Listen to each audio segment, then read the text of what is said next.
Atleta. Con Juan Carlos Maldonado. Rafa, bienvenido Atleta, ¿cómo estás? Muy bien, Juan Carlos, qué gusto saludarte, estar aquí, acompañarte en este gran programa. Rafa, el gusto es mío. Para mí es un privilegio tener a un mexicano con una trayectoria tan completa y poco común, ¿no? Son de esas historias que tendrían que ser mucho más expuestas, si bien es cierto que es en un tema de golf, o más bien no nada más en un tema de golf, y a lo mejor tampoco no nada más en un tema deportivo, sino también en un tema social, ¿no? Y antes de entrarle a todo tu camino y tu trayectoria como jugador, después como entrenador, etcétera, me encantaría ver si nos puedes platicar de aquella anécdota en donde había una niña que te veía, ¿no? Y que te veía entrenar en aquellas épocas donde tú todavía eras jugador. Y un día de esto se te acercó y te dijo que quería que la entrenaras para ganarte a ti. Sí, pues es una historia muy curiosa. Yo conocí a Lorena por ser socio ahí del Guadalajara Country Club y en mis mejores años de competidor, pues iba a entrenar al club, que era mi lugar, y se me acercaba a ella como cualquier otro niño, pero me observaba mucho y así nos fuimos haciendo un poquito de amistad y a veces entrenábamos hasta juntos porque en vez de que me viera yo la ponía a tirar bolas o hacer ejercicios similares a los que yo estaba haciendo. Y un día de buenas a primeras me dice, oye Rafa, quiero que me enseñes a jugar golf, a ganarte. Pero me lo dijo viéndome a los ojos como, y nunca se me van a olvidar con los ojos que me veía, porque yo recuerdo los ojos que ponía Jack Nicklaus cuando te veía, y eran ojos intimidantes. Y el día que Lorena me dijo, me puso esa mirada, era una mirada que decía mucho. Entonces le puse atención, pero yo un poquito de curioso le dije, oye, ¿y para qué quieres que te enseñe a ganarme? Y me dijo también fríamente, me dice, es que sé que si aprendo a ganarte voy a ser la mejor jugadora del mundo. Y en ese momento cuando me dijo esas palabras, y a la fecha, cuando las recuerdo, se me enchina el cuerpo. ¿Por qué se me enchina el cuerpo? Porque yo no me daba cuenta de lo que había estado haciendo o del efecto que estaba teniendo sobre Lorena por tanto tiempo, y tampoco me daba cuenta del significado o de la seriedad de la pregunta hasta que me dijo ella. Lo que me dijo fue que tomé en serio lo que significaba. Te prometo que me tuve que ir a sentar a la terraza del country y a digerir lo que había pasado. Y dije, esta niña me está diciendo cosas que yo no las consideraba tan en serio. Sí. Esta niña está hablando en serio y de aquí en adelante todo lo que le diga tiene que ser con una formalidad y una seriedad. Claro. Pues padrísima, es increíble, ¿no? Sí. Claro, esos temas. ¿Cómo iniciaste? ¿Cómo iniciaste en el golf? ¿Cuáles fueron tus primeros pasos con la pelota? Pues mira, en la primera liga con el golf está por mi papá. Sí. Mi papá jugaba golf y le gustaba mucho y me llevaba a los torneos, y en alguna ocasión me llevó a ver torneos de buenos aficionados y buenos profesionales. Me acuerdo que fuimos una vez a ver el torneo anual en León. Sí.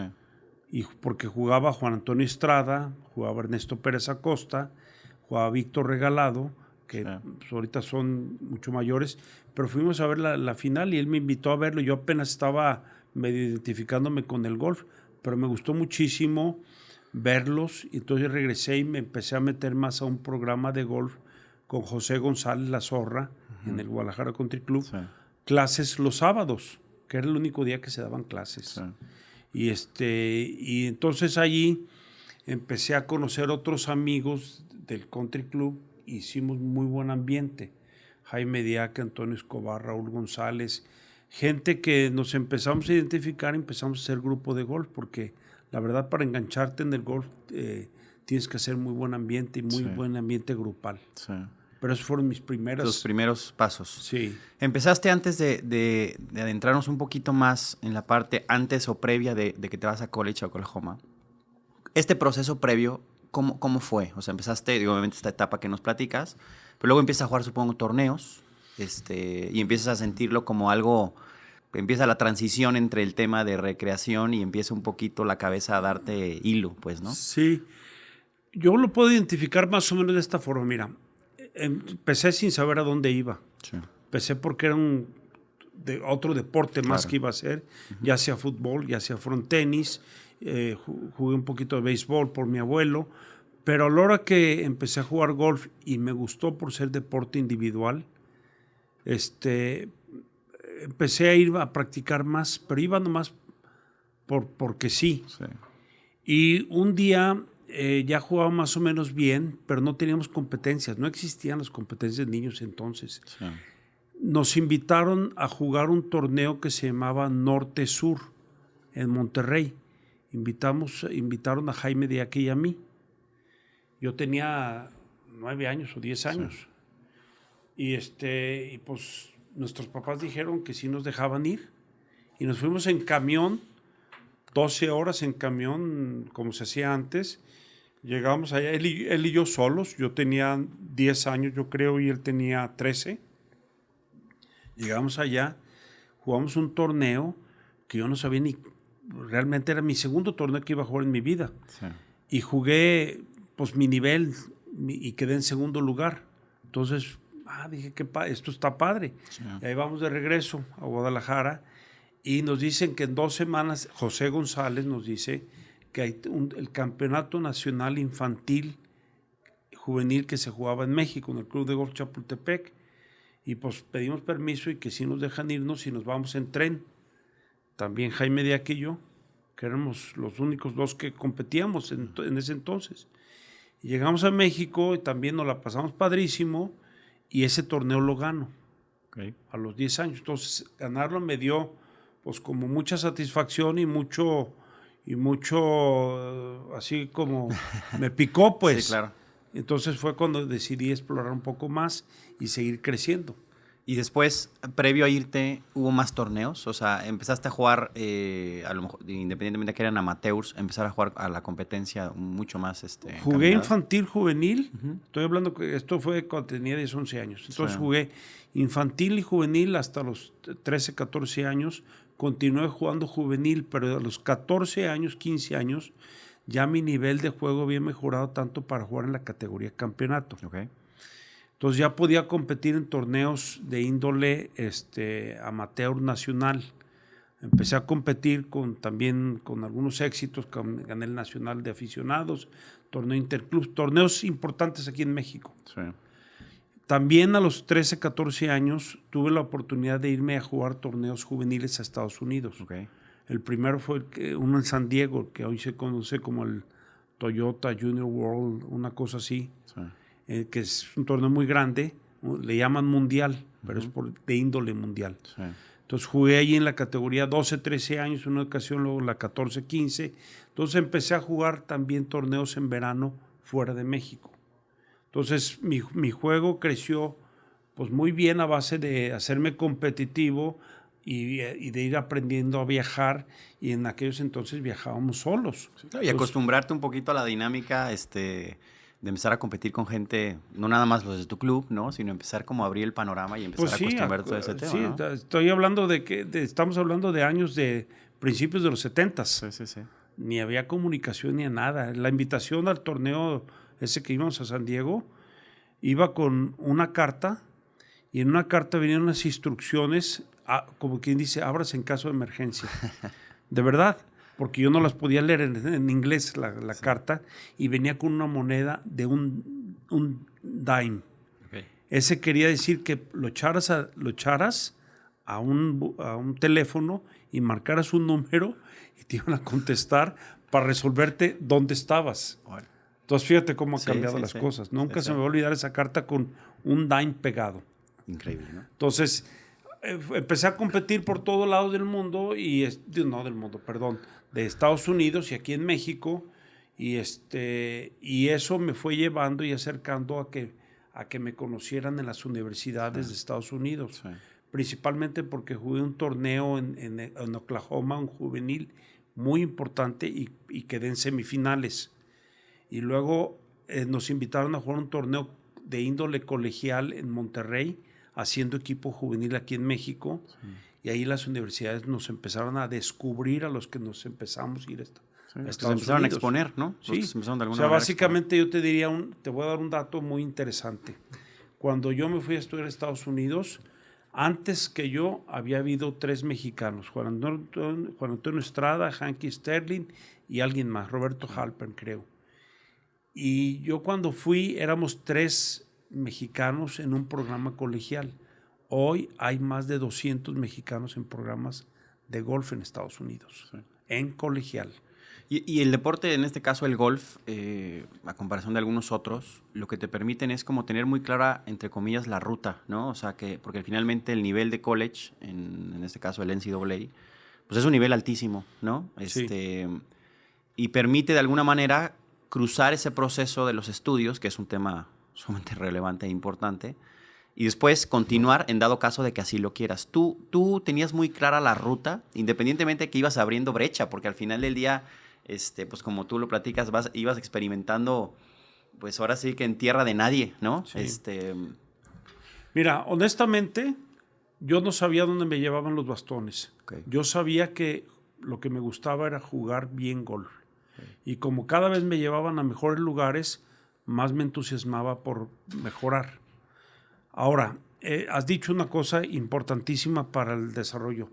Nosotros teniendo de vecinos Estados Unidos, sí, y teniendo el tipo de deporte que tenemos, en el que el golf, a diferencia de otros deportes, no necesita ser tan tempranero, sí, sino que puedes permitir una madurez física de la persona, nos da chance de que el juvenil crezca bien en el entorno aquí en México antes de irse a hacer una carrera universitaria allá.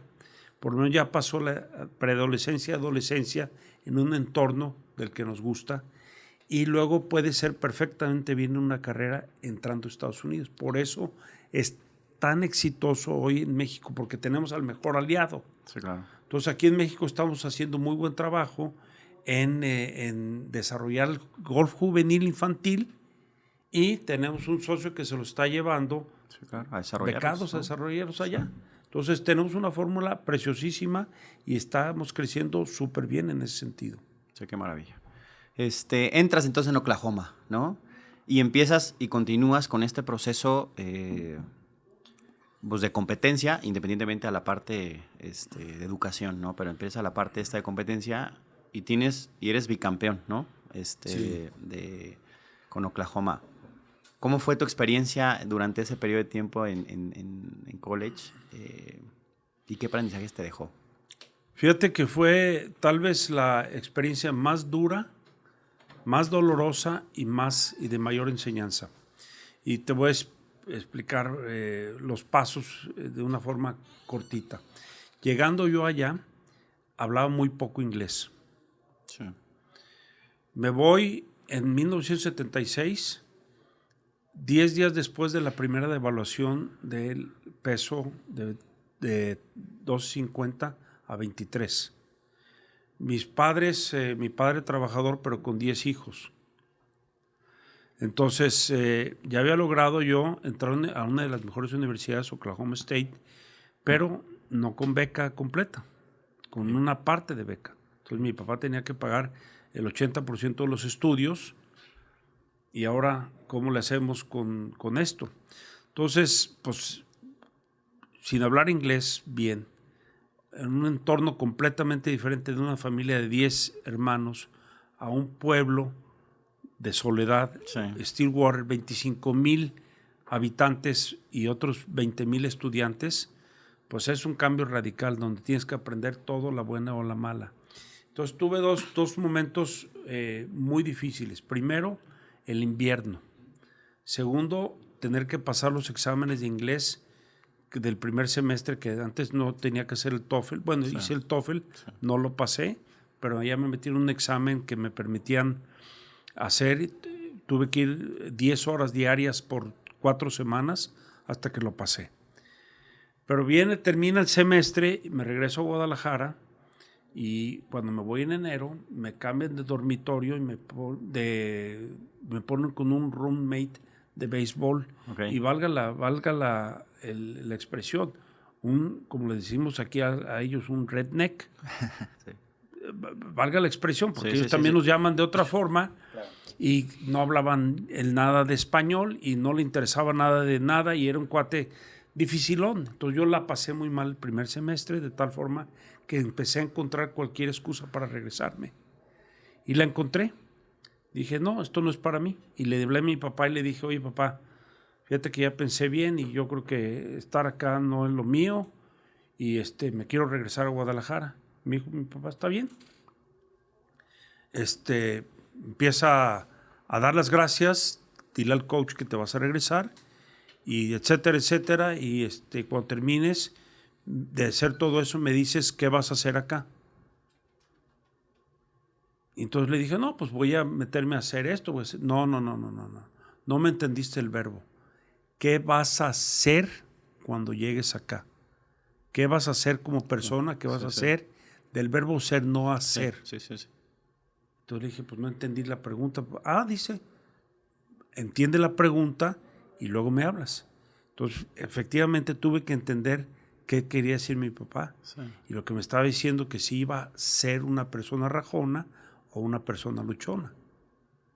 Entonces le hablé, ya me dio pena hablarle, pronto me tardé una semana de hablarle. No, es que ya decidí quedarme porque voy a echarle ganas. Y está bien, dice. Oye, papá, pero es que está muy pesado el dinero y todo eso. Y papá me dijo otra cosa. Mira, dice, en esta época de la vida tu responsabilidad es estudiar y la mía es proveer. Tú ocúpate de lo tuyo y yo me ocupo de lo mío. Entonces, pues son lecciones muy duras y épocas muy difíciles que te hacen simplemente decir para dónde le doy.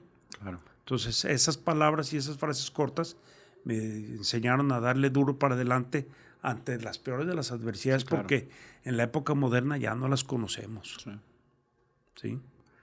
Y empieza todo ahora sí que entonces encaminas, ¿no? El tema, y yo supongo que es donde empiezas de alguna manera, o tu golf de alguna manera empieza, pues otra transición, ¿no? En términos de, porque competir y quedar campeón en NCAA, pues no es menor, ¿no? Sí. Vamos a decir, no es un trofeito, pues, ¿no? Es realmente un tema en donde creo que hay un cambio para ti, ¿no? En términos de voy a decirlo así, valga el comentario, en términos de empezar a creerte que podías, más allá, ¿no? De este juego bien y compito, ¿no? Sí, o sea, definitivamente, si yo antes de ese semestre estaba buscando excusas para regresarme, después de esa conversación estaba buscando razones para mejorar. Okay. Ese fue el gran cambio. Entonces, todo lo que tenía enfrente de mí era encontrarle cómo le iba a hacer mejor y cómo tenía que entrenar más y cómo hacer, porque no tenías asistencia, no tenías tanta ayuda, ni teníamos coaches, el coach de la universidad, como tú bien lo sabes, sí, son, como lo dice la palabra, coach es muy diferente instructor y muy diferente a otras cosas. Sí, claro. Entonces, ellos están para extraer de ti lo mejor. Entonces, no es de que te ayuden en lo técnico ni nada, simplemente te ayudan a esforzarte.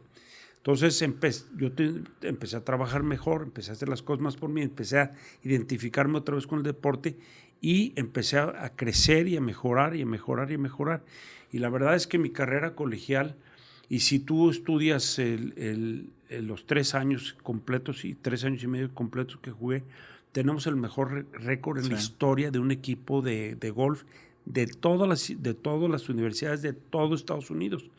Durante los 3 años y medio que yo jugué, el peor lugar que quedamos como equipo fue una vez 4º lugar. Y de ahí 3º, 2º y 1º. Y luego ganamos 2 NCAAs y el otro que no ganamos lo perdimos, quedamos en 2º lugar, lo perdimos por 2 golpes. Entonces tuve una carrera fabulosa y ahí fui descubriendo que existía el golf profesional. Claro. Y fui descubriendo lo que implicaba y fui metiéndome y dije, pues quiero seguirle. Claro. Otra vez con mi misma idea. El golf me está llevando a lugares muy padres. Quiero seguirle por ahí sin mucha obligación, sin mucho decir, tengo que llegar a tal lugar. No, simplemente sabía que a mí lo que me gustaba era jugar buen golf. Y así le fui dando. Terminé la carrera y empecé de profesional en el 81. Y luego viene y lo voy a resumir así, pero que quisiera como que ya tú nos platicaras un poquito de esta experiencia. Jugaste en 48 países, ¿no? Jugaste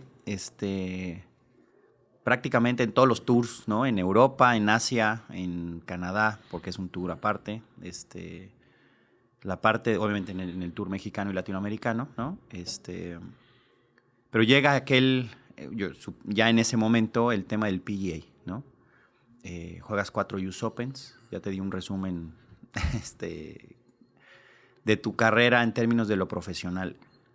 ¿Cómo fuiste llevando ese proceso, ¿no? ¿Y qué aprendizajes fuiste teniendo sobre esa marcha en términos de... Porque el tema mental en el golf, ¿no? Finalmente es un tema de meritocracia, ¿no? Vas jugando lo que vas ganando, ¿no? Y vas consiguiendo los lugares que vas... Entonces, finalmente no hay de que existen las invitaciones, estas cuestiones, pero bueno, en condiciones, ¿no? ¿Cómo fue para ti esa etapa? Pues mira, tú estás describiéndolo perfectamente bien, cómo el golf, siendo tan individual, te obliga a ser un capitán de tu propio barco. Tú eres el que vas encontrando todos los elementos que necesitas para crecer. Otra vez, en la época de la que yo vengo, no teníamos tantas asistencias o tanto conocimiento. Claro. Que se nos acercaba. Teníamos que hacer las cosas por nosotros mismos. Si yo le estaba pegando mal a la pelota, tenía que irme a la plataforma tanto tiempo a descubrir cómo hacerle para pegarle como quería, o voltear y preguntarle a mi amigo con el que también me iba a ver el siguiente día, échame un ojo, dame un consejo. Sí.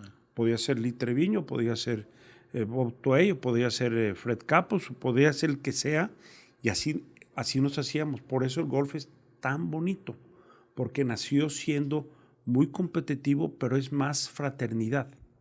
Okay. Esa es la razón por la que el golf tiene una estructura tan sólida, al nivel más alto, porque tus competidores son tus hermanos de fuera de la cancha, son con los que vas a cenar, viajas juntos, antes compartíamos habitación, compartíamos renta de auto, compartíamos lo que se comparte. Sí. Hoy ha cambiado mucho, pero sigue siendo una fraternidad.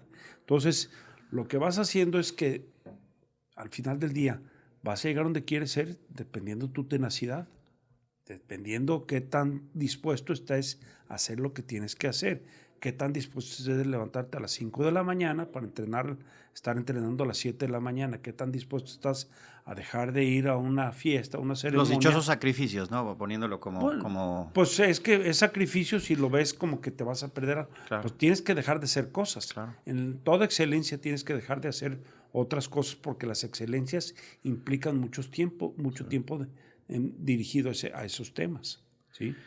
Tuviste experiencias ahorita mencionaste a algunos jugadores, pero el convivir, digo, obviamente en tus etapas, derivado de, pues eras un extraordinario jugador, ¿no? Y eso te fue llevando a convivir con ahora sí que estás conviviendo con la elite de la etapa, vamos a ponerlo así, ¿no? Sí. Y cada una te fue llevando a más, ¿no? Sí. Y en esta etapa, pues jugaste US Opens, pues estuviste en el Tour de alguna manera. El convivir con esta gente en lo mental, ¿no? Y de alguna manera en estar en el día a día, ¿qué fue para ti? Pues mira, fabuloso. El golf es tan generoso. Te voy a decir, ese torneo que jugué en Monterrey, los amigos que hice en ese torneo siguen siendo mis amigos y sigo conviviendo con ellos cada vez que voy a Monterrey. En el Tour, los amigos de mi época siguen siendo mis amigos. ¿Y qué hacíamos, por ejemplo, terminando de jugar golf? Pues no íbamos al gimnasio. Sí, nos juntábamos en algún lugar a platicar de tu ronda, de mi ronda, de tu forma de pensar, de qué hacías, cómo entrenabas, cómo esto. Compartíamos el conocimiento con todos. Entonces, si yo tenía una duda, iba y se lo preguntaba, dijéramos, al mentor o al padrino. Sí. Yo no tenía problema de ir a sentarme y preguntarle cosas a Lee Treviño, o a Tom Watson, o a y te decían cosas perfectamente bien. Cuando jugaba en la gira de Europa, conviví mucho con Severiano Ballesteros. Entonces, ese intercambio de conocimiento es de cómo te puedes ir favoreciendo para crecer, ¿sí? Entonces, por eso a mí el golf es verdaderamente apasionante. Y es un tema que aplica para la vida, ¿no? Porque al final del día, esta transferencia de conocimiento y de alguna manera, pues, obviamente el golf es el ejemplo que tú estás poniendo, ¿no? Pero finalmente se traduce en muchas otras cosas en términos de la relevancia, en términos de transferir el conocimiento de alguna manera y el estarte rodeando de entornos en cualquier nicho y en cualquier nivel, ¿no? Porque creo que aplica para cualquier cosa, ¿no? Pero esto te fue llevando a ti formando una mentalidad, ¿no? Sí, sí, porque de la forma de jugar golf y de lo generoso que ha sido el golf en mi vida, si te digo, jugar en tantos países, conocer tanta gente buena, gente de todo tipo del mundo, de la política, empresarios, gente de artistas, gente exitosa, con ellos nos toca convivir. Sí. Entonces, todo ese entorno fabuloso te hace, pues, a ti pensar de una forma. Claro. Y a mí siempre se me hizo que el golf es un deporte, bueno, le dicen el deporte de la caballerosidad, no de caballeros, ojo, la caballerosidad, que se entiende como una elegancia, una cortesía.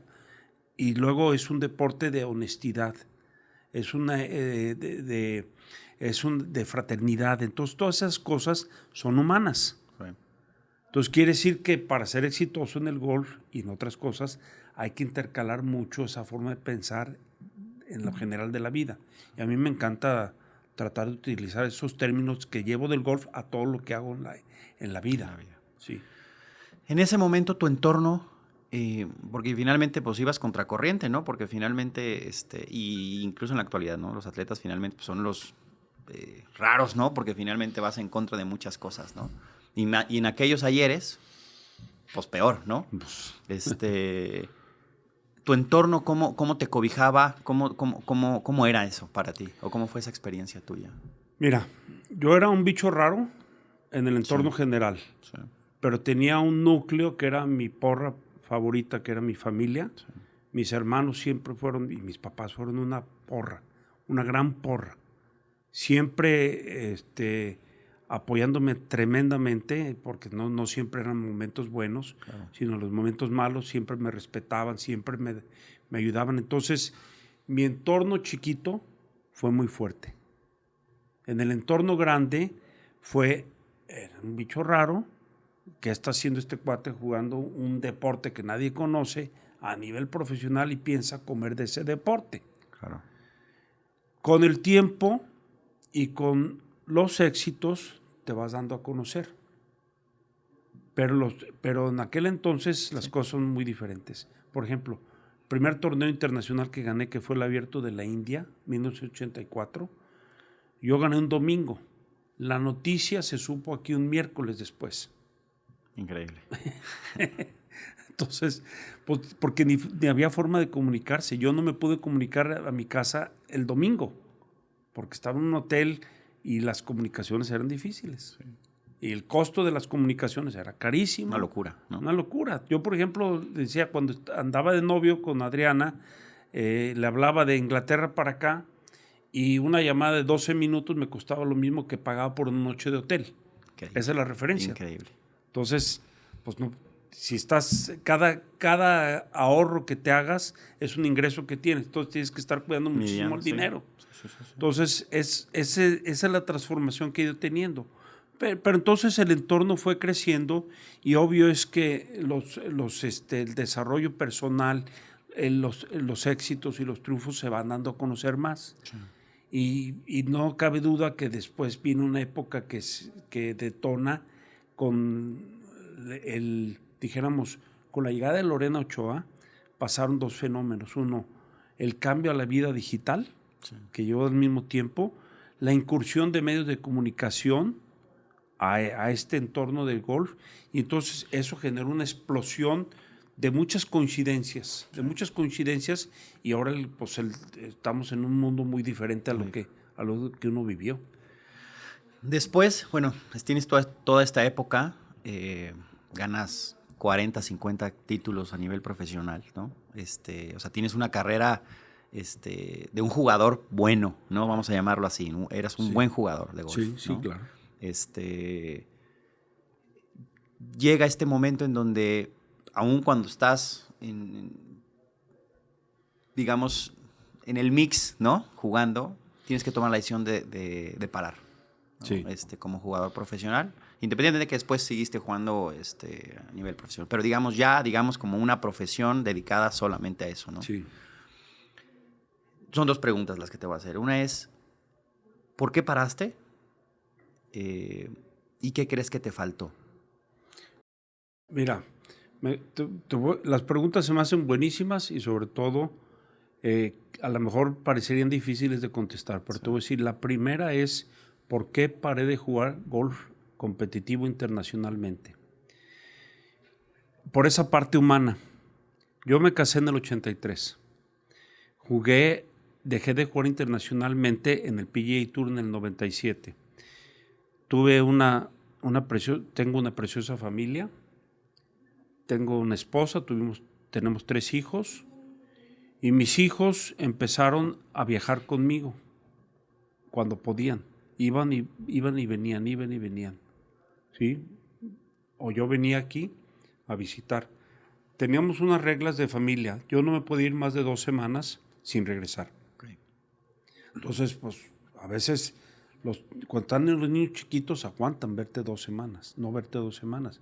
Pero después ya no van a poder viajar porque tienen que ir a su propia vida. Sí. Entonces, llegó un momento en el que yo, en el 97, perdí la tarjeta de jugar en el PGA Tour y dije, pues es el momento de darle un giro a la vida. ¿Por qué? Porque además mis hijos están entrando a la adolescencia.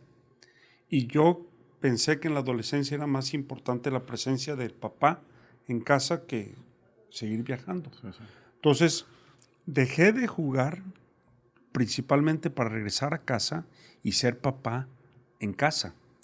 No de una familia que estábamos viajando todo el tiempo o que tenía que viajar y ellos ya no iban a querer viajar y al ratito no tenían papá porque papá tenía que viajar y entonces iba a haber un conflicto entre la vida de familia y las obligaciones de papá. Entonces yo dejé de jugar precisamente para estar en casa y hacer familia. Y no me equivoqué. Es la mejor decisión que he tomado en mi vida. La mejor por mucho. ¿Por qué? Pues porque para mí primero familia, sociedad y luego lo que haga profesionalmente. Claro. Entonces, esa fue la razón por la que dejé. Y la otra, sí me faltaron muchas cosas para poder haber detonado mejor mi desarrollo. Y como te dije que en aquel entonces no teníamos acceso a mucha gente, no tenía dinero, a veces no tenía dinero ni para pagar hoteles, Sí. mucho menos a veces tenía dinero para pagar entrenadores o coaches. Entonces, a mí me faltó, por supuesto que me faltó orientación, por supuesto que me faltó coacheo y por supuesto que me faltó ayuda de tener un poco más de dinero para poder hacer mejor las cosas. Claro. ¿Sí? Entonces, hoy ha cambiado mucho. O sea, básicamente, yo lo he contestado y te lo voy a contestar como lo he dicho a otras personas. A mí me faltó un Rafael Alarcón de hoy. Alguien que hubiera hecho el rol que yo hice para Lorena en su momento. Claro. ¿Por qué? Porque un coach hace un rol protector y hace un rol de guía y hace un rol de empujarte. Entonces, pues yo las decisiones las tomaba nomás con mi sapiencia. Sí. Y no todas las que tomé pudieron haber sido exactas. Entonces sí se necesita la ayuda hoy en día de alguien más. Claro. Siempre he dicho, Rafa, que el atleta tiene una capacidad especial, no especial, pero vamos a ponerla así, ¿no? De resetearse, porque empieza a convivir desde muy chico con, no me gusta decir la palabra como tal, fracaso, ¿no? Pero finalmente de aprender, del proceso de aprender, de empezar a competir, de empezar a no ganar, vamos a ponerlo así, ¿no? Y empezar de alguna manera a convivir con esto, ¿no? En el golf hay una particularidad, ¿no? La capacidad de resetearse y vivir en el presente. Porque un tiro, ¿no? Estamos hablando de un tiro que puede hacer la diferencia entre ganar o perder un torneo, ¿no? ¿En qué crees que consiste esa habilidad, ¿no? De poder, tal cual, ¿no? Pues es quitarle el chip y volverlo a poner con lapsos de 10 segundos, pues, ¿no? Cuando acabas de cometer un error, vamos a ponerlo de esta manera, ¿no? Claro, no es nada fácil y sí necesitas mucha ayuda para lograrlo, pero es una de las diferencias fundamentales que hace la diferencia entre crecer sabiendo aprovechar lo que significa la palabra fracaso y o quedarte estancado. ¿Por qué? Porque un mal momento pega duro en la memoria. Entonces, mientras más lo dejes entrar a la memoria, al disco duro, al subconsciente, más anidado se queda. Claro. Entonces, la próxima vez que tengas que enfrentar algo similar, lo primero que te va a decir, acuérdate que aquí ya la regaste. Entonces, tienes que tener una fortaleza, y ahí es donde vale la pena el entrenamiento mental. ¿Cómo le haces para, en el siguiente tiro, cuando ya pasaron los 10 segundos o equivocadamente pasaron 10 horas o 10 días en el que tienes un mal recuerdo, cómo le haces para la siguiente vez enfrentarlo? Entonces, el entrenamiento que tienes que ir desarrollando es cómo sustituyes un pensamiento por otro. Y nomás la disciplina es sustituir pensamientos. Dejas que el nocivo esté presente o atraes uno que te hace ejecutar correctamente. Entonces, esa es la gran guerra del atleta. Sí. Esa es la gran guerra, que cada momento tienes tú que estar enfrentando eso. Por eso decimos que el golf o que los deportes son tanto mental, sí, pero se reduce a cambiar un pensamiento en fracción de 1 o 2 segundos. Esa es la diferencia. Este tema particular da para muchísimo, ¿no? Porque sí. Y me parece fundamental, ¿no? El tema mental en el atleta. Pero esta particularidad que tiene el golf, ¿no? En términos de estar jugando una ronda y llevas 9, 10 hoyos y vas jugando como nunca y ya vas pensando que vas a tirar tu mejor ronda, ¿no? Y de alguna manera, ¿y qué pasa, no? Que viene el bajón, ¿no? Ya a nivel profesional o en estos niveles en los que tú estás hablando de un tiro, ¿no? Sí. El tema de la visualización es un tema importante en cualquier aspecto, insisto con esto porque aplica para la vida, pues, ¿no? Pero un tema de la visualización, ¿no? Y en el golf se dice mucho de este tema de cómo se aplica y cómo es importantísimo en tu día a día. Sí. La visualización, en el golf, el entender los sentidos de comunicación ayuda muchísimo para la eficiencia. Y los ojos, la visualización y los ojos alimentan lo que vas a enfrentar. Porque en un golpe de golf estás viendo a dónde quieres mandar la pelota, evitando los retos o los problemas. Entonces tus ojos tienen que ser un canal de comunicación muy preciso para ver cómo vas a ejecutar. Entonces los ojos alimentan el pensamiento. Entonces a través de lo que estás viendo es cómo vas a diferenciar, cómo vas a resolver, ¿sí? Decía Harvey Penick, ¿cuál es la diferencia entre un buen jugador y un gran jugador? Y decía, es la forma en la que ves las cosas. Es la forma en la que utilizas tus ojos. Y sí tienes razón. Si tú estás viendo, o como dice dicho mexicano, donde pones el ojo, pones la bala, sí, o la flecha. Sí. ¿Sí? Entonces en el golf aplica igualito. Tienes que visualizar muy bien un tiro, tienes que visualizar muy bien una carrera, tienes que visualizar muy bien un rumbo. ¿Tú a qué atribuyes la capacidad que tiene el atleta de mantener la calma en momentos, hablábamos ahorita en términos de que el golf finalmente es un tema de un tiro, ¿no?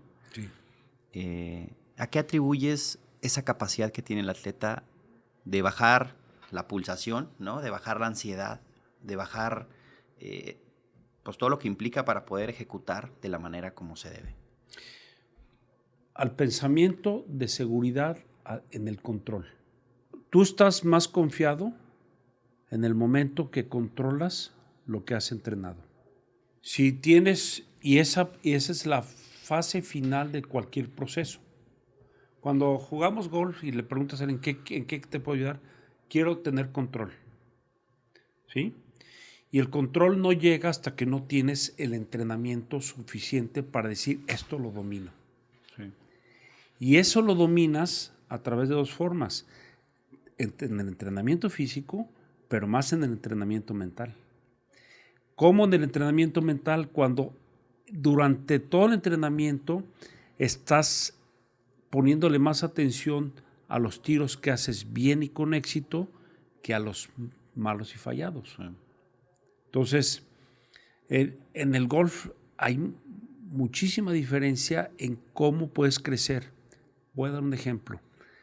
Si Tiger Woods o el mejor jugador del mundo le dices ahorita, si te doy un tiro a fairway con el driver, ¿cuántas bolas las vas a poner en un lugar aceptable? Te va a decir 8. Y 2 no sabe para dónde van a salir. Si al rough de la izquierda o a la trampa de la derecha. Su nivel de control es 8. Pero cuando jala el gatillo, está pensando en que le van a salir una de las 8. Sí, claro, no está pensando en el... ¿Y qué pasa cuando estás pensando que pudiera salir una de la izquierda o la derecha? Normalmente sucede, porque el primero, un pensamiento es el que ocasiona... Se invierte. Exactamente. Entonces, por eso es importantísimo el pensamiento dentro del golf, porque en el golf es un deporte de acción, no de tanto de reacción. Tú provocas lo que va a suceder. Sí. Entonces, por eso en el golf tienes que conocer muy bien ese balance. Darle énfasis a los golpes buenos para que se alimente el disco duro. Viene el paso, ¿no? De jugador a entrenador, ¿no? Viene digamos, esa continuación de esa primera anécdota que nos platicas, ¿no? En donde tú tomas finalmente la decisión, pues vamos a decirlo así, de encabezar un proyecto en conjunto con Lorena. Un proyecto, pues plagado de ambición y sueños, ¿no? De incertidumbres. Y de incertidumbres, ¿no? ¿Cómo te preparas para eso? Pues mira, a raíz de esa motivación de Lorena y que yo tuve que sentarme y le dije, dame tiempo para pensar que te puedo ayudar o qué tengo que hacer para ayudarte. Tuve que ir a preguntar a diferentes amigos qué hacer en esta situación. Y todos me dijeron, tienes que aprovechar lo que ya sabes hacer muy bien como competidor, como jugador, pero ahora tienes que descubrir 2 cosas adicionales. Uno es la enseñanza como teoría, para que la veas desde la forma analítica, y la otra tienes que entender de comunicación y de desarrollo humano. Entonces dije, bueno, pues si esto ya lo sé hacer, ¿ahora dónde aprendo esto? Y me dieron idea por dónde. Me dieron los mismos libros que has leído, el de Ben Hogan y el otro, pero ahora léelos como analíticamente para ser de otra instructor, manera, ¿no? de otra forma. ¿Sí? Aprende el término causa-efecto y métete mucho al tema de comunicación, porque tú estás acostumbrado a escuchar, ahora tienes que explicar. Y de la forma que expliques tiene que ser digerida por la persona que vas a enseñar. Entonces me metí a estudiar 2 años temas, yo solito, igual de la misma forma, leyendo libros, comprar libros de neurolingüística, desarrollo humano, algo de coaching, y los fui empezando a entender. Y fue con las herramientas que llegué a presentar un proyecto a Lorena. Y le dije a Lorena, cuando ya nos pusimos de acuerdo, le dije, ok, te voy a ayudar, pero vamos llegando a un entendimiento. Vamos a poner 2 reglas.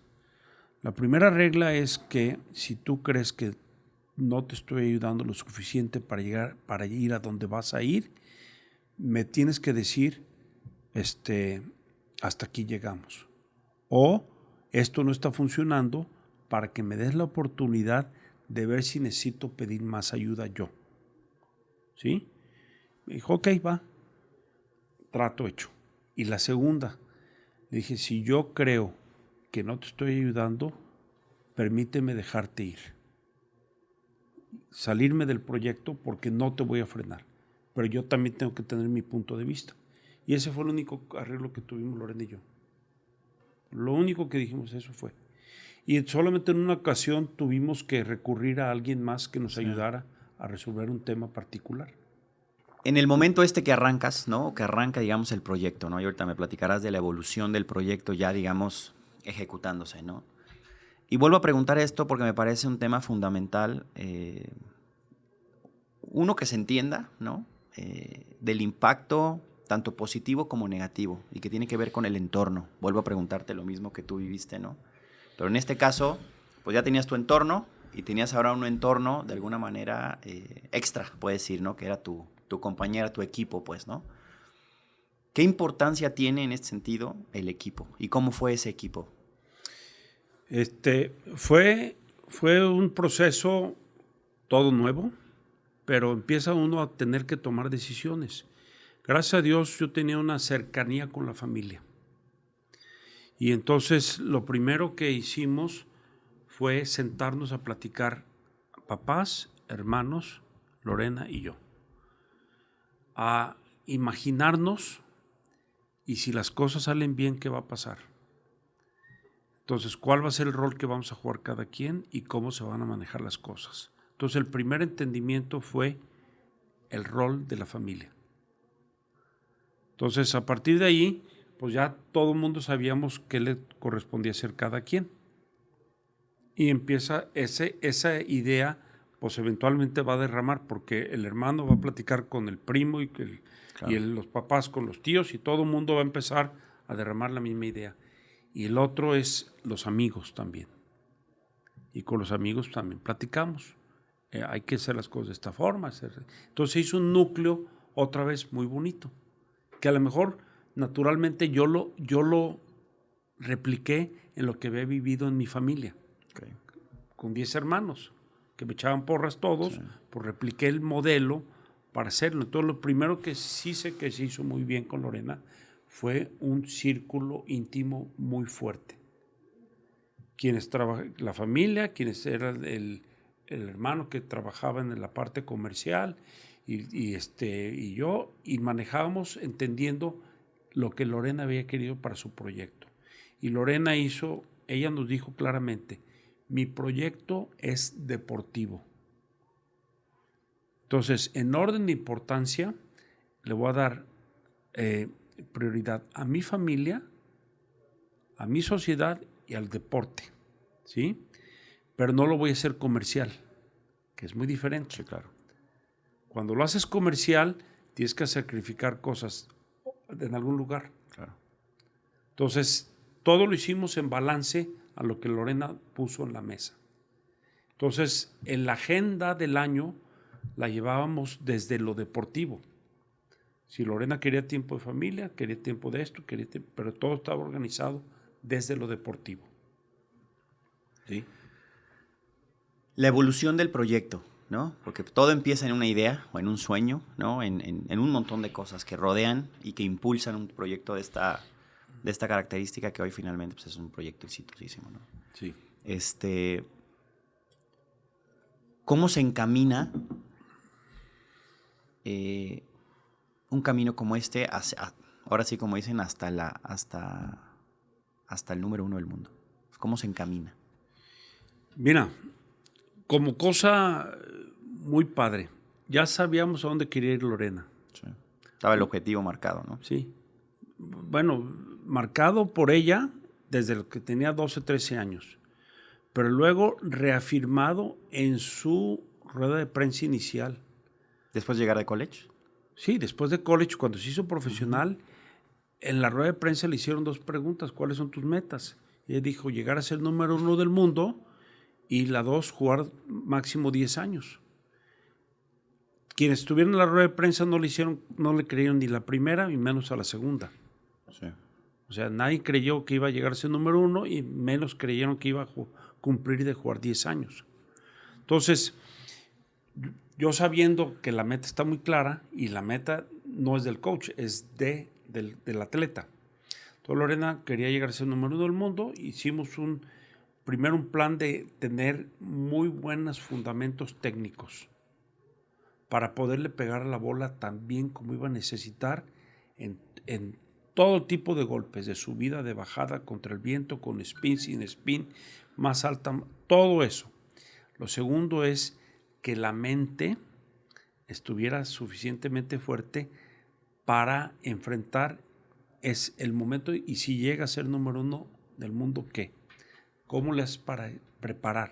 Entonces, todo era una evolución de crecimiento y de fortaleza mental para ese momento, ¿sí? Entonces, sí, nos ayudamos de psicólogo y nos ayudamos de otras cosas para estar preparados.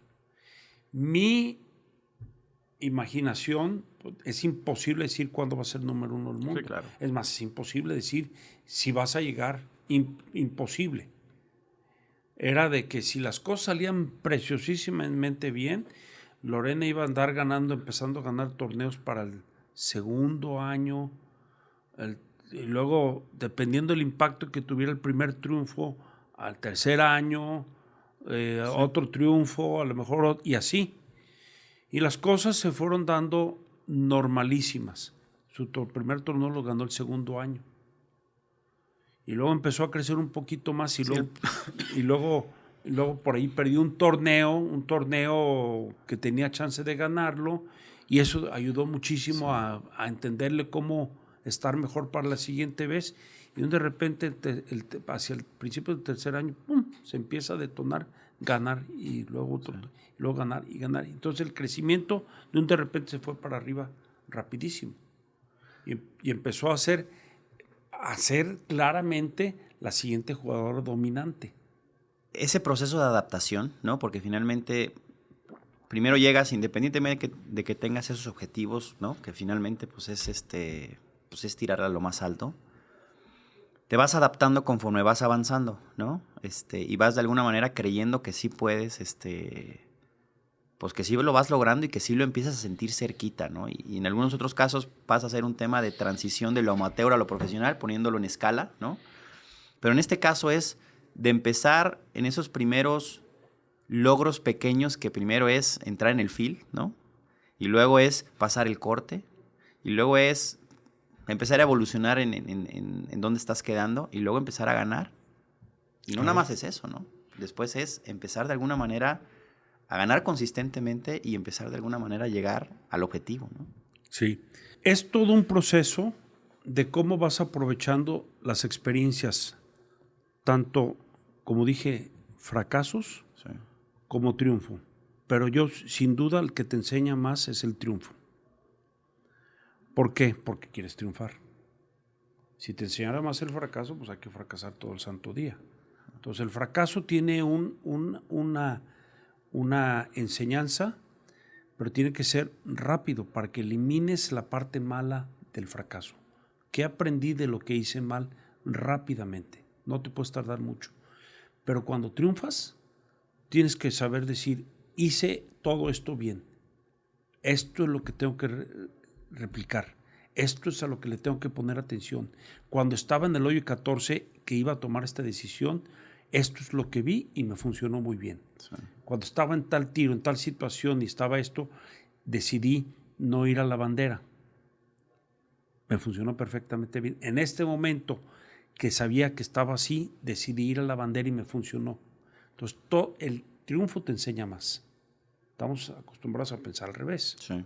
Y yo no estoy de acuerdo. Yo estoy de acuerdo que las dos te enseñan, pero te enseña más el triunfo. Te enseña mucho más lo que haces bien, porque al final de cuentas es lo que quieres seguir haciendo bien. Sí. Entonces, ese crecimiento, ¿cómo lo vas haciendo? Haciéndole fiesta a las jugadas buenas. Sí. Cuando yo me sentaba con Lorena, que nos sentábamos a platicar, siempre empezábamos por qué hice bien, qué es lo que estoy haciendo bien.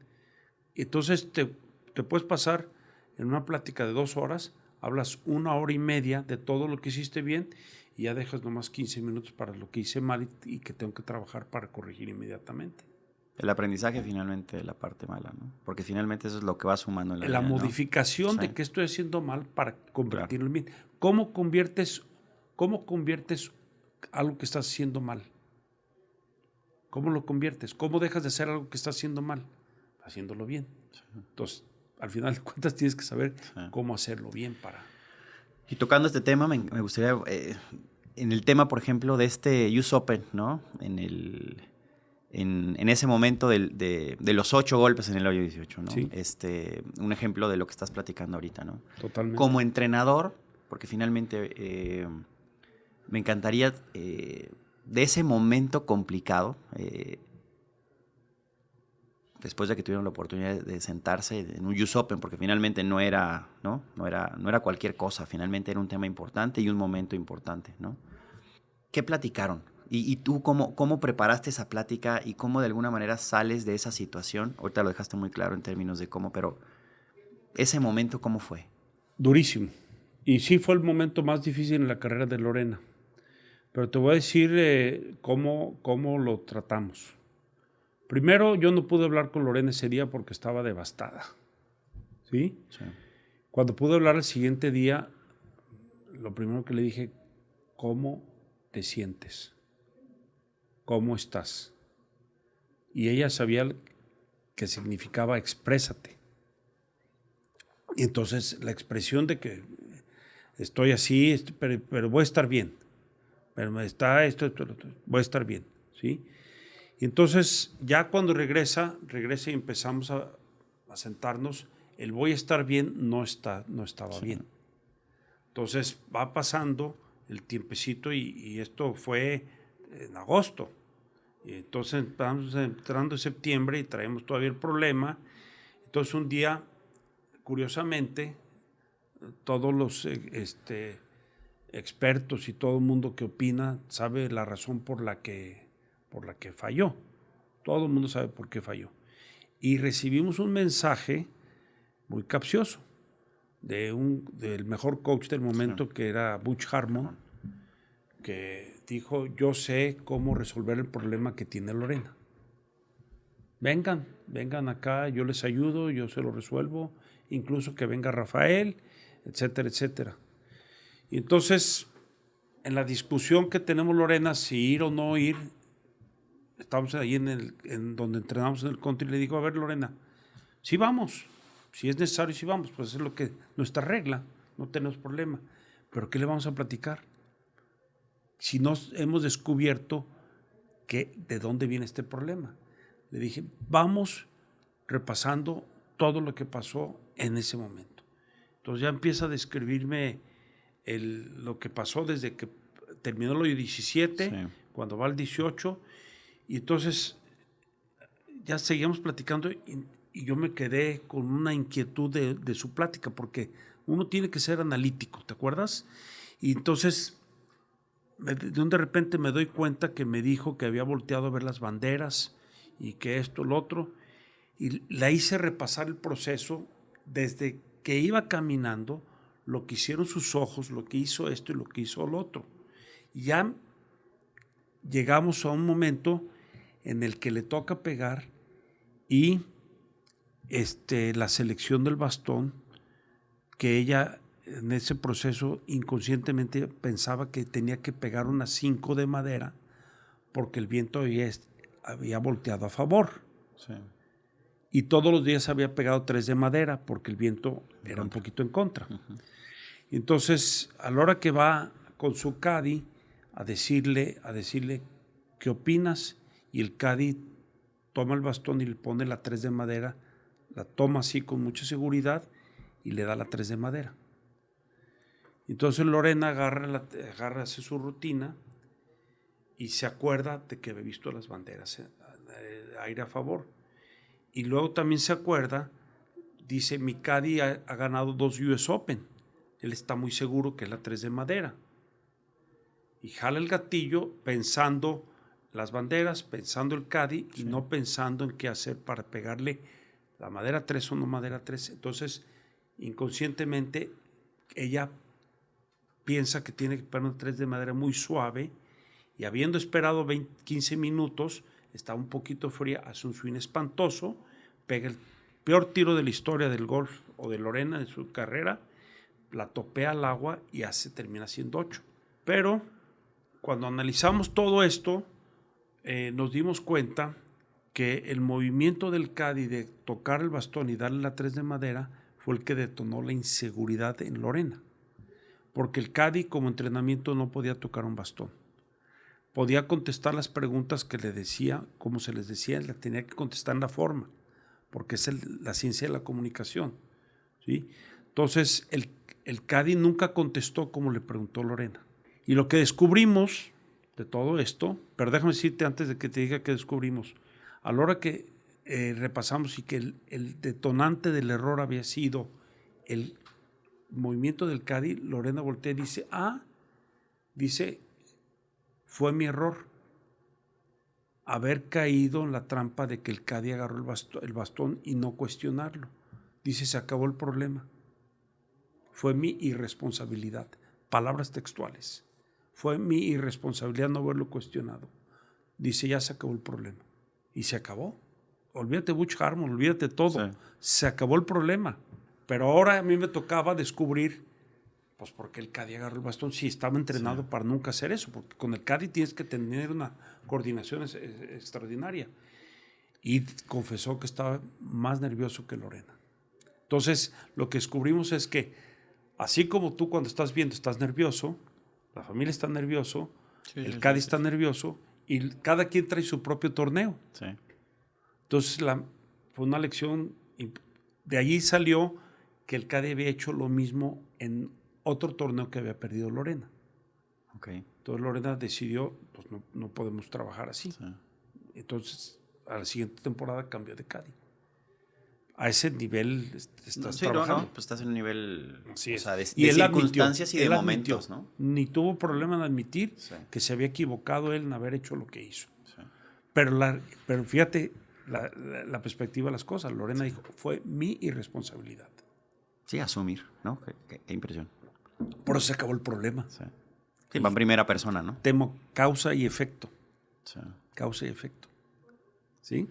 Ahorita que decías ese tema del caddy, que era una de mis siguientes preguntas, tiene que ver con la relación que existe con el caddy y la importancia del caddy, ¿no? Finalmente, pues es un equipo, ¿no? Pasa a ser, en este caso, tú como entrenador, Lorena como jugadora, o en este caso, Lorena, y el caddy, ¿no? ¿Cómo es esa relación y cómo se prepara toda esa parte del equipo? Porque finalmente entiendo que tú viajaste muy poco con Lorena a torneos, ¿no? Y tienes una forma, una razón, ¿no?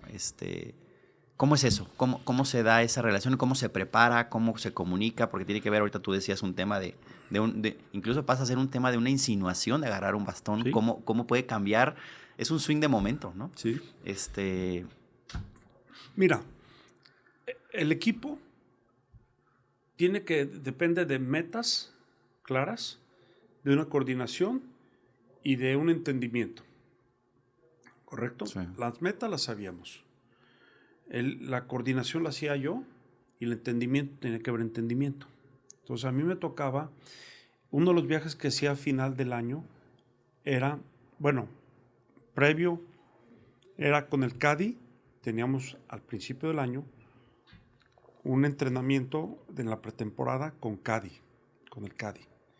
Y ahí en esa hacíamos la estrategia de cómo llevar estadísticas, cómo decir las palabras, cómo mirar, cómo moverte, en dónde ir, qué hacer. O sea, tal cual como debe ser un equipo, porque él está dentro. Claro. Yo como coach no puedes aconsejar nada mientras están jugando. El golf así es. Entonces tampoco tiene sentido que vaya a ver lo que Lorena me va a decir por teléfono. Entonces, por eso no iba a los torneos. Los coaches que van a los torneos van a hacer función social, no van a hacer trabajo técnico. Okay. Eso es una falacia, porque todo lo está haciendo el jugador. Y entonces ya también el jugador se sabe corregir, ¿sí me explico? O mejorar. Pero con el caddy es una coordinación extraordinaria para esa comunicación exacta, ¿sí? Entonces, a raíz de estas cosas, al siguiente caddy tienes que ser mucho más equipo. Y yo a veces le hablaba primero al caddy y luego a Lorena. Okay. Para saber qué había Sensibilizar, pasado ¿no? en tal cosa, cómo había estado el día, me daba su perspectiva y luego hablaba con Lorena. ¿Sí? Ya con Lorena lo veíamos desde otro ángulo. Pero en el golf era muy bonito porque el jugador te puede decir lo que está pasando. Y si la comunicación es buena y la promueves, puedes sacar mucha información. ¿Sí? Pero sí es un equipo muy fuerte. Todos, el Cadi, Alejandro, todos éramos un equipo muy íntimo, muy poderoso. Rafa, ¿cómo te mantienes, llegaron a ser número 1 del mundo? ¿Cómo mantienes sin sobreexponer, sin sobrepensar, ¿no? En esas latitudes, pues, porque al final del día, ahora sí que se dice, ¿no? Que finalmente no, lo difícil, entre comillas, obviamente, no es llegar, sino mantenerte. ¿Cómo viste esta etapa, en aquellas alturas? Creo que ahorita viéndolo hacia atrás, Sí. todo es el resultado de que hicimos la fórmula atinada. Y te voy a decir la fórmula atinada para mí cuál es y es la que sigo aplicando. La excelencia es el resultado de la suma de 3,33%. El 33%. 3,33%, ¿sí? O sea, un 33% yo lo llamo el saber ejecutar lo técnico. Tu swing de golf, pegarle a la pelota a donde quieras, como quieras, en cualquier circunstancia, del rough, de la trampa, de subida, de bajada, lo que pueda hacer físicamente, entrenado con un control altísimo. Mientras más control, más cerca tienes de que ese 33% sea un 100%. Si tienes mal pot, a lo mejor vas a sumar nomás el 30%. Si tienes mal driver, a lo mejor nomás tienes el 25%. Otro 33% es que tu mente funcione perfectamente bien en el momento que necesitas, que vas a enfrentar. O sea, toda la preparación mental para competir. Todo lo mental que te diga, estoy en el US Open y tengo que hacer este tiro para ganar. Es preparación mental.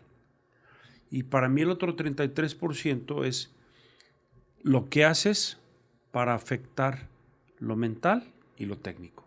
O sea, toda tu vida, tu preparación física, tu preparación alimentaria, tu vida social, tu vida familiar, tu entorno, tus medios de comunicación, tus patrocinadores. Todo esto suma un 33% en el éxito de tu carrera. Entonces, si tienes los tres en balance, entonces es cuando puedes mantener esa estabilidad cuando llegas a lo alto del mundo. Ahora nos regresamos a la plática, decíamos, acuérdate, ese círculo íntimo de Lorena, familia, núcleo social íntimo, fue lo que te hizo estar bien cuando estabas arriba. Porque Lorena seguía siendo la amiga de toda de la cuadra, la amiga de los primos, la amiga de la gente cercana a ella, y seguía siendo lo mismo. Y hoy, a la fecha, sigue haciendo lo mismo. Por eso sigue siendo la persona que es. Una persona en muy buen balance. ¿Sí? Entonces, yo creo que la fórmula de Lorena, y para cualquier atleta, está funcionando. Curiosamente, te voy a dar un dato increíble. Alguien me dijo hace mucho tiempo que a raíz del retiro de Lorena, el modelo de atleta que era Lorena estaba siendo estudiado por varias asociaciones. Okay. Y yo creo que los que más la están estudiando son los coreanos, las mujeres coreanas, que nos tienen invadidos. Sí. Pero si te fijas que todas las coreanas ahora se están retirando muy jóvenes. Porque en la época de Lorena las hacían jugar mucho más. Incluso nosotros que convivíamos con ellas, con las niñas coreanas, nos platicaban historias de terror, de cómo las trataban los papás y cómo las trataban. Sí. Una explotación tremenda. Tan es así que te decían, yo prefiero estar en mi casa. Cualquier otra cosa. Y ahora entran las coreanas, juegan poco tiempo y se salen para que tengan otra vida. Entonces, eso mucho tiene que ver con el modelo de Lorena, de que ella supo decirles, hasta aquí llegué de jugando, porque el golf no era lo último de mi vida, era una parte para poder vivir bien en sociedad, en familia y en otros proyectos, y es lo que está haciendo ahorita. Sí. Rafa, para ti, porque finalmente siempre fue muy clara Lorena en términos de la longevidad de su carrera, ¿no? Obviamente, pues llegas a esas latitudes, ¿no? Y tienes que ser muy clara, ¿no? En ese momento, Lorena, en términos de sus objetivos y de lo que quería para su vida, ¿no?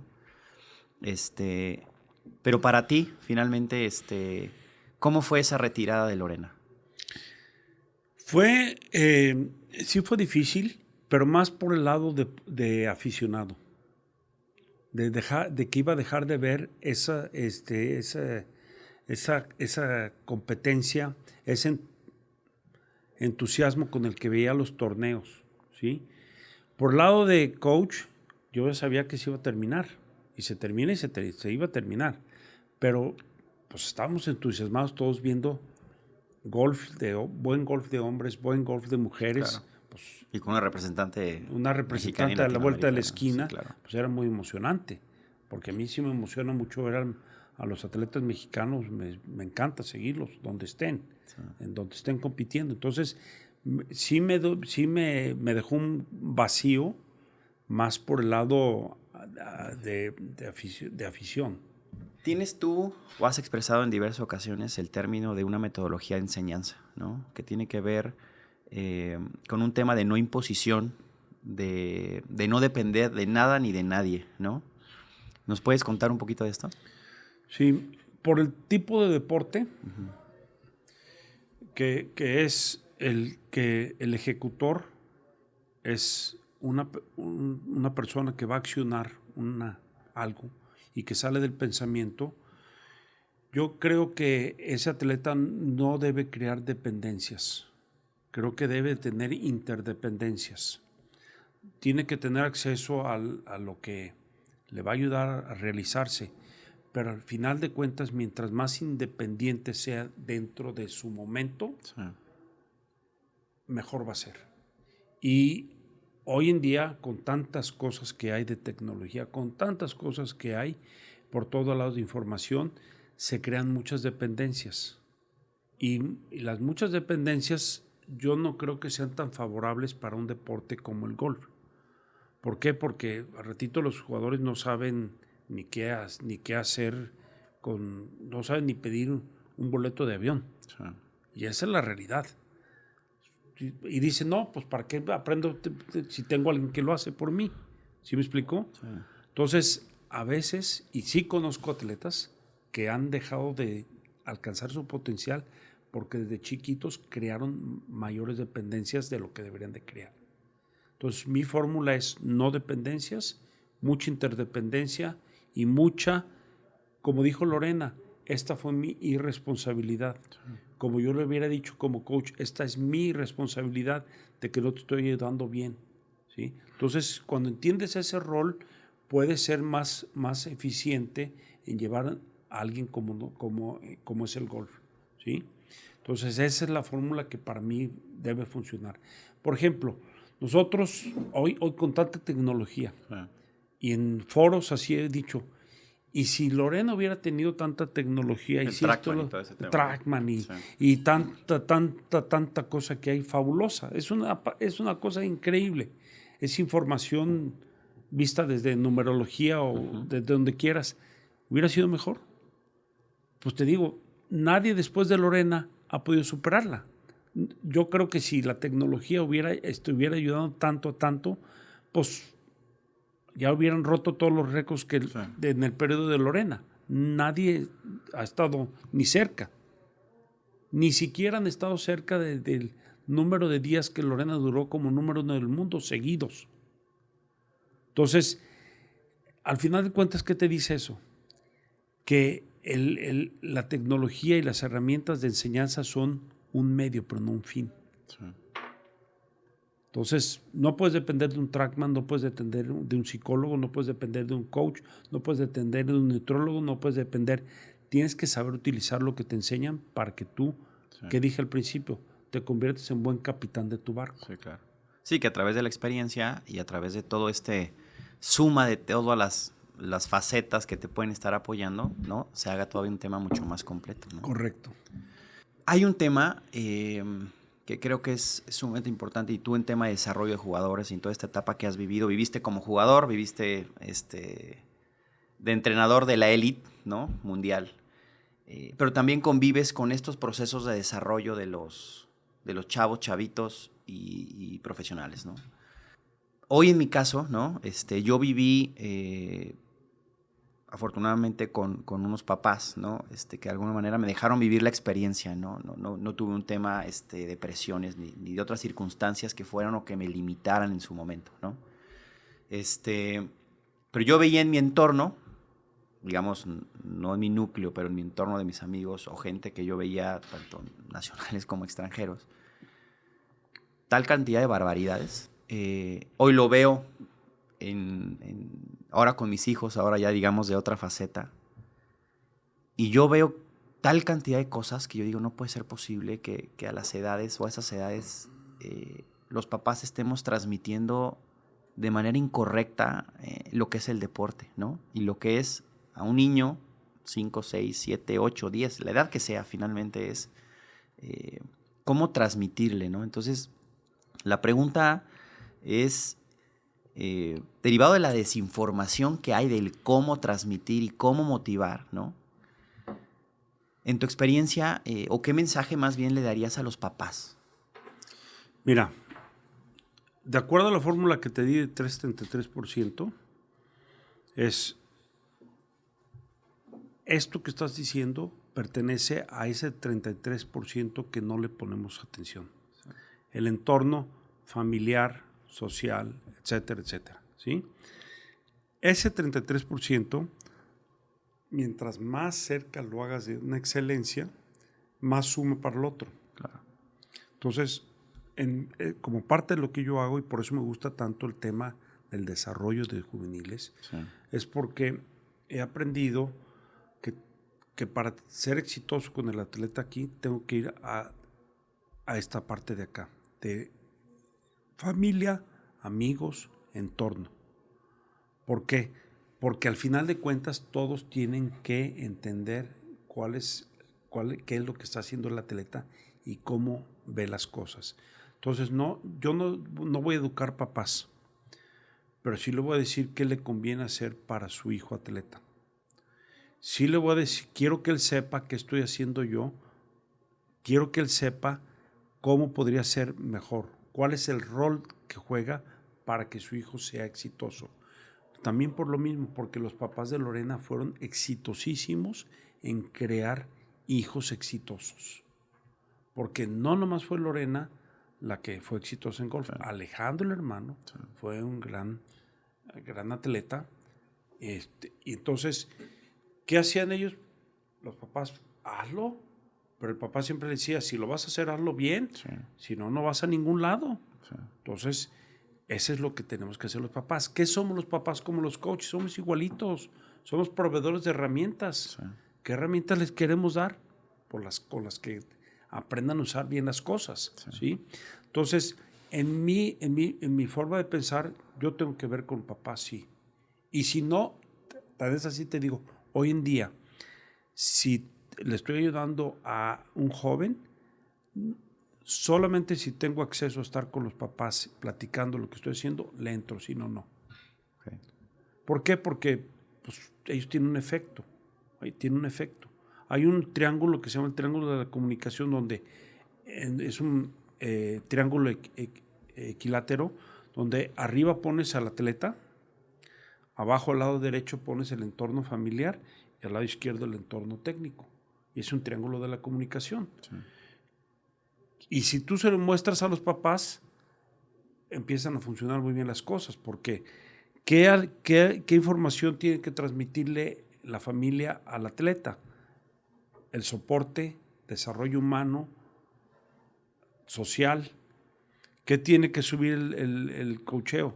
El técnico, ¿sí? ¿Y qué tienen que hacer acá abajo? Intercambiar lo técnico, intercambiar cosas de lo social, ¿sí? Para poderle dar la mejor información al atleta. Entonces, de esa forma funciona mejor el crecimiento de la persona que estás queriendo ayudarle. Sí. Entonces, ahora, ¿por qué se equivocan los papás? Porque nadie está preparado. Claro. No, o sea, no es de que se equivoquen, es que están intentando. Y están intentando hacerlo de la forma que ellos creen. Entonces, unos nacen con tino y otros sin tino. Entonces lo mejor es decirle, pues mejor te doy herramientas para que le atines, ¿no? Claro. Así como todos empezamos. O sea, yo empecé sin saber muchas cosas y ahí vas aprendiendo o vas atinándole. Entonces, eso es lo que hay que hacer, darle también herramientas. Como yo se los di a los hermanos o a los amigos, decía qué decir o qué no decir, pues así es el trabajo de uno, compartir esa experiencia para que todo mundo pueda ayudar un poco mejor. Muy bien. Rafa, a ver, saliéndome un poquito de este tema, me encantaría oír tu opinión acerca de lo que está pasando ahorita en el golf mundial, ¿no? En términos del PGA y en el caso del LIV. ¿Qué opinión te da este tema? Mira, es un poquito controversial. Por temas generales de la estructura del golf, como estamos acostumbrados a jugar, a verlo, no me gusta lo que ha hecho la LIV.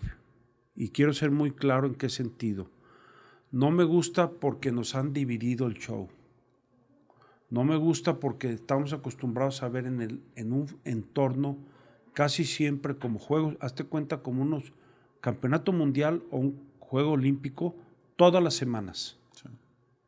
Y ahora tenemos una cantidad de buenos jugadores en el PGA Tour y otra cantidad de buenos jugadores en la LIV, jugando en foros diferentes.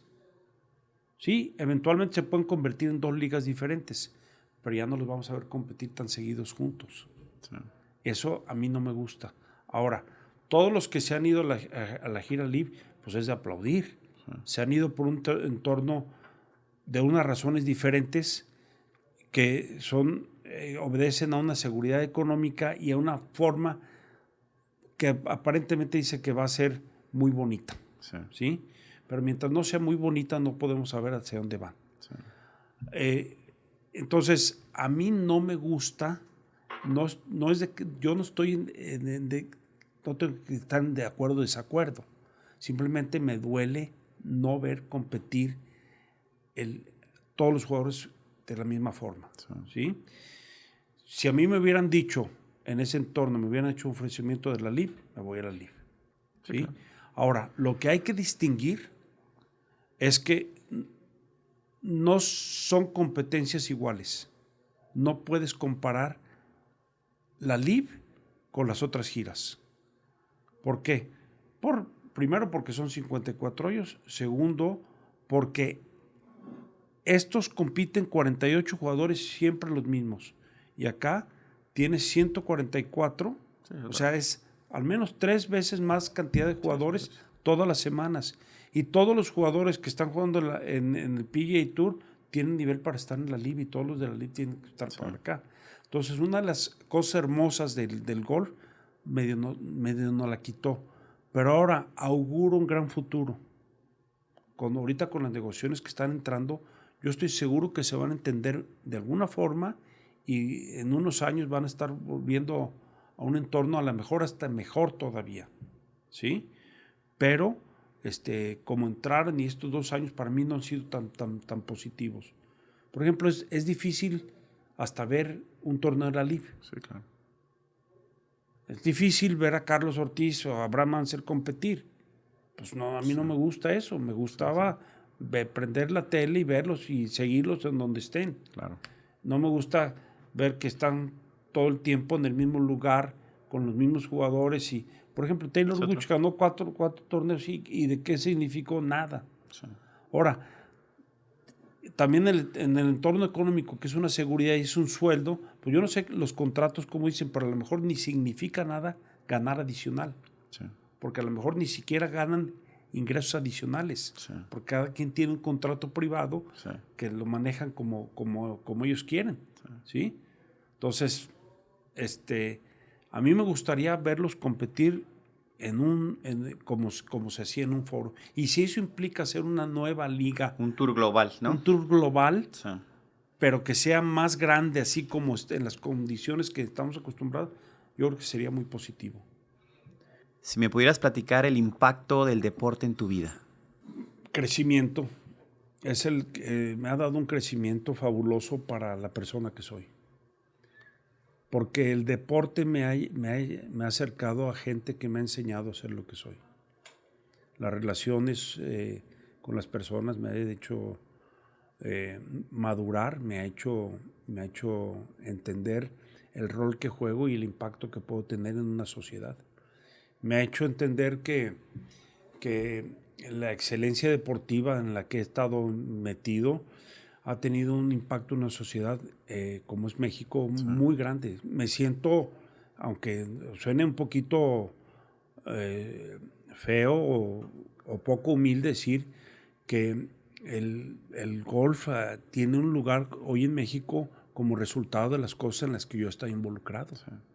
No, y se tiene que decir, como te decía en un principio, el deporte finalmente impacta en la sociedad. Impacta en la ¿No? sociedad. Y no es nada más verlo, ¿no? Finalmente el impacto es social, ¿no? Hoy tenemos una mejor sociedad y mejores deportistas porque el golf nos ha hecho mejor en México, en muchos sentidos. Ha crecido, o sea, es una industria importante y eso pues yo sí me siento muy bien de haber hecho el camino que he estado haciendo. Si le pudieras dar un consejo a aquel Rafa, jugador, con todo tu bagaje, ¿qué le dirías? Que hubiera sido todavía más atrevido, que sea más atrevido. O más bien dicho, lo voy a cambiar, que me hubiera hecho más atrevido más temprano. O sea, en vez de tirarme al centro de green, que me hubiera tirado más banderas. Más agresivo. ¿Por qué? Porque a veces uno jugaba un rol entre conservador o tomar riesgos, ¿sí? Y a veces yo sé que mi mente estaba más hacia el lado conservador y a veces hacia el lado atrevido. Entonces, el éxito está en atreverse aceptando lo que pueda pasar. Pero si juegas conservador, pocas contrastes vas a tener. Y ahora que he tomado otros riesgos en mi vida, por ejemplo, el riesgo de haber dejado de jugar competitivamente en el PGA Tour para entrar con mi familia y sin un entorno de trabajo positivo, fue un gran riesgo y fue la mejor decisión de mi vida. Si me regresara al competidor, aquel Rafael Alarcón, desde antes hubiera intentado más riesgos. Pues muchísimas gracias, Rafa. ¿Algo más que quieras agregar? Pues que esta plática estuvo fabulosa, me encantó tu forma de ver.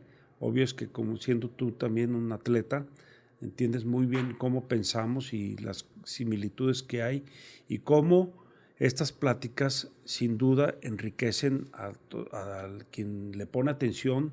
Hay muchas cosas que sirven no nomás para el deporte, claro, sino para la vida, para la vida. Y eso creo que es una de las maravillas que hacemos los deportistas, impactar. ¿Dónde te pueden encontrar, Rafa? ¿Redes? ¿En dónde? Sí, en Instagram, Rafael Alarcón Menchaca. En Twitter es R Alarcón 2009. Muy bien, pues muchísimas gracias, Rafa. Un placer. Encantado de la vida. Gracias a todo tu equipo.